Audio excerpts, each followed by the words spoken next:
మా నుంచి తప్పించుకోవటం అంత సులభం కాదు. నేను పరిగెత్తి అలసిపోయాను.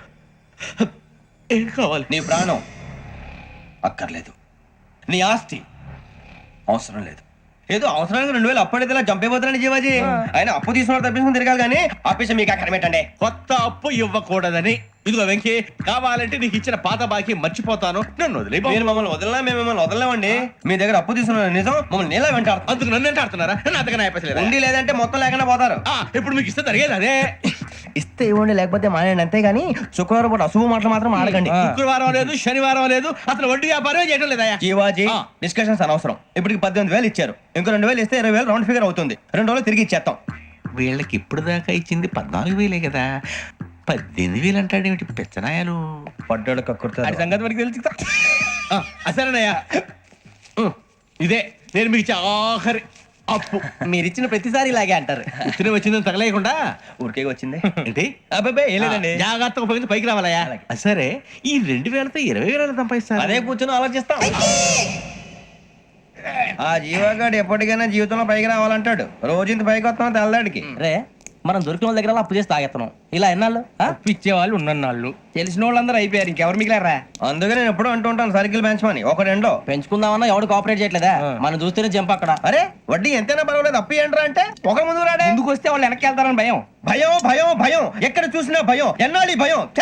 మనల్ని చూస్తే మనకే పరమ అసహాయం చేస్తుంది. మనకే కాదు, ఊళ్ళో వాళ్ళందరికీ కూడా అదే ఫీలింగ్. అందరూ డిగ్రీ 3 సంవత్సరాలు చదివి పాస్ అయితే మనం 6 సంవత్సరాలు చదివి పాస్ అయ్యాం. మరి ఉద్యోగం ఎవడి? ఉద్యోగాలు ఇవ్వక, అప్పులు ఇవ్వక, తాగేది ఎలాగా, బతికేది ఎలాగా? అరే మనం మాత్రం మనుషులం కాదా? మనకి కోరికలు ఉండవా? ఇప్పుడు మనం ఆలోచించాల్సింది అది కాదు, రేపటికి ఎవరిని చంపాలి. కాలనీలో ఎవరు సార్?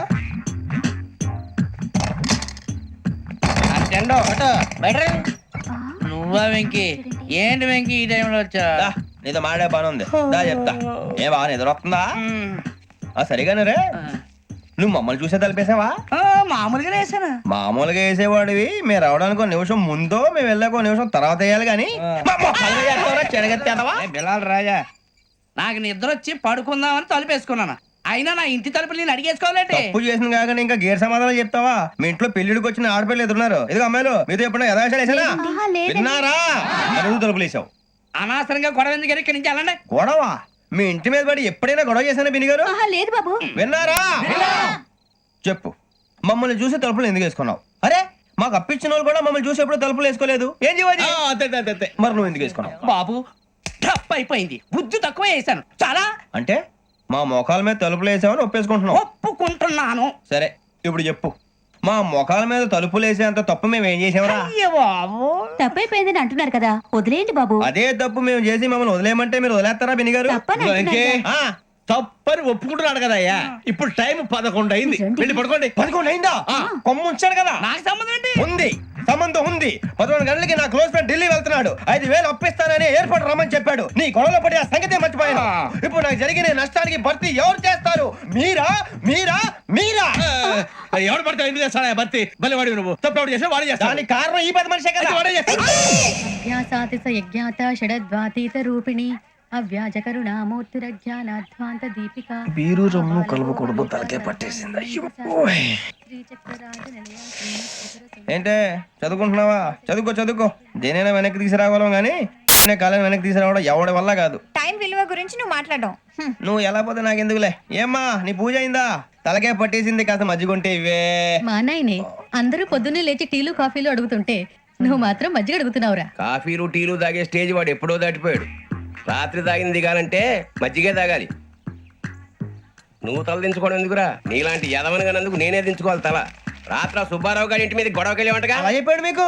ఏ మళ్ళీ గొడవ కెడతావా? నీ దెబ్బకు భయపడి రాత్రి తలుపులు తీసి పడుకున్నారంట. తెల్లారగా టైంట్లో దొంగలు పడ్డారు. ఇంట్లో ఉందిలేండి, పట్టుకుపోవడానికి అక్కడ కూతురు తప్ప. ఎన్నాళ్ళు ఇలా బేవర్స్గా తిరుగుతావురా? ఇన్నాళ్ళని ఏం ఫిక్స్ అవ్వలేదండి. చిచి నాన్న, అమ్మా, కంబైన్ స్టైల్స్ కి ఫ్రెండ్స్ ఇంటికి పిలుద్దాం అంటే వీడికి భయపడి ఎవరు రావడం లేదు. నేనేం చేశానే? వాళ్ళ వంక అదోలా చూస్తున్నావంట. గొప్ప ఫిగర్ అని అదోలా చూస్తాను. ఏదో మోహాలు వేసుకొని చదిగా. ఆ గొంతు ఆ వాలకం చూడలేకపోతున్నాను రా బాబు. చిన్నప్పుడు వచ్చి నా అలాగే ఉన్నావు, తెగ ముడిచిపోయారు. ఇప్పుడు నచ్చట్లేదు నాన్నగారు మీకు? నేను యదవలతో డిస్కస్ చేయను. నేను చేస్తాను.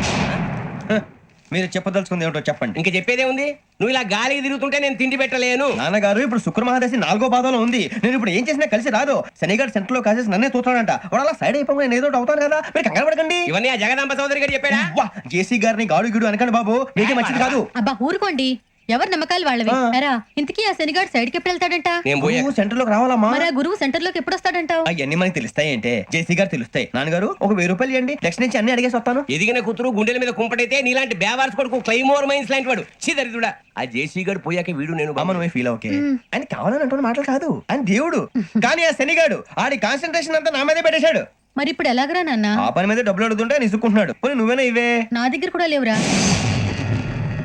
తెలుగు భాషలో నాకు నచ్చని ఒకే ఒక్క పదం లేదు.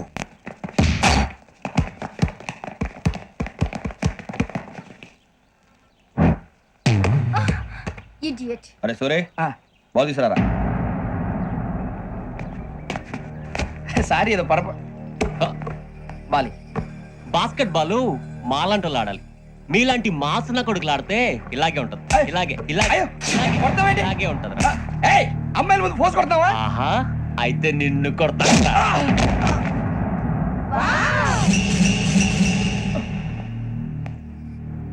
వాడు అమ్మాయిలు ఉన్నారని చూడరా ఎరా రెచ్చిపోతున్నాడు. బాస్కెట్ బాల్ మీ వాడి ఆట కానీ మీలాంటి మాసోళ్ళు ఆడే ఆట కాదు అంటున్నాడు రా. రే, ఇంత ముందు 2-3 సార్లు కూడా ప్రతి విషయంలో జోక్యం చేసుకుని మనల్ని కొడుతున్నాడు రా. వాడిని ఏదో ఒకటి చేయాలరా, వాడిని వదలొద్దురా.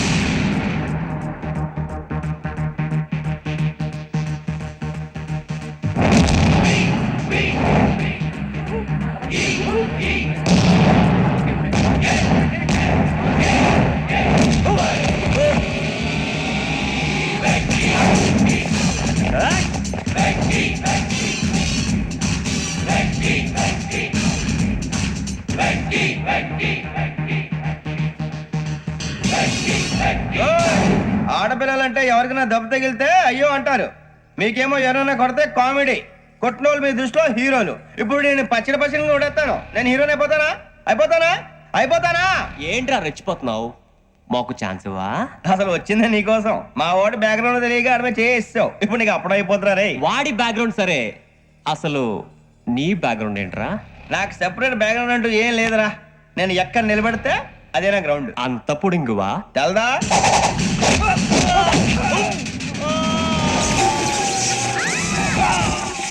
ఎవ్వా మన మామిడి కొట్టినప్పుడు వావ్ అన్నారు, ఇలాగే ఉంటుంది మరి.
సూర్యబాబు,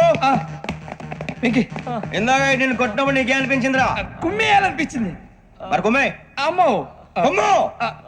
రేయ్, నిన్ను అమ్మాయిని ముందు పట్టుకొని కొడతాను. అలా కొడితే ఏ తగ్గుతుందిరా ఆడికి? అసలు ఎక్సైజ్ బాడీ ఏదవది. తప్ప చెప్తాను, కొడితే మడతడిపోవాలి. మాస్తో పెట్టుకుంటే మడతడిపోద్ది. ప్రతి నెల గ్రాట్యుటీ, పిఎఫ్, సిఎఫ్. బియ్యం కూడా సార్? ఏ నువ్వు యాక్ట్ చేస్తావా? భగవాన్ జీ, మీరు ఇదంతా ఎందుకు చేస్తున్నారు? ఊరికే మాత్రం కాదు, నేను మంచోడని చెప్పి నా కారు పెట్రోల్ లేకుండా వెళ్తుందా? వెళ్దాం. నేను ఇచ్చుకోవాల్సినవి ఉంటాయి కదా.